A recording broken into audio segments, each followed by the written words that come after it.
मैं हूं हकीम आमिर रज़ा भाया।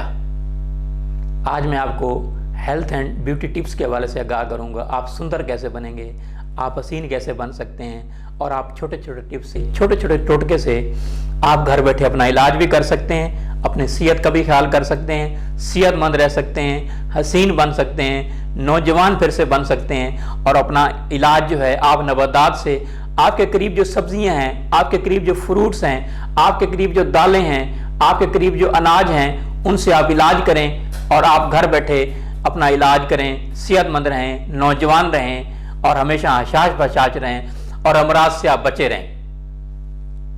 तो सबसे पहले तो मेन मसला जो है पेट का है। पेट के हवाले से आपको आगाह करता हूं कि पेट का क्या इलाज है। इसके लिए तरफला है, तरफला, सफूफ, हरड़, बहीड़ा, आंवला, 3 चीजें आप ले लीजिए बराबर वजन में। इसका सफूफ बना लें और ये शाम को लें तो नीम गर्म दूध के साथ लें, दोपहर को लें तो पानी के साथ लें, सुबह लें तो नीम गर्म पानी के साथ लें। इससे आपके पेट के अमराज ठीक होंगे। आपको पेट के हवाले से मज़ीद आगाह करता हूँ कि पेट के अमराज के हवाले से अजवैन 3 ग्राम नीम गर्म पानी के साथ लें तो ये भी बहुत मुफीद है। पेट के हर तरह के अमराज के लिए बहुत मुफीद है। आपके पेट के दर्द को, पेट की गैस को और भूख भी लगाएगा। पेट दर्द के लिए सुहांजना का इस्तेमाल कीजिए। आजकल सर्दियों का मौसम है, सुहांजना जो है पेट के अमराज के लिए बहुत ही मुफीद है।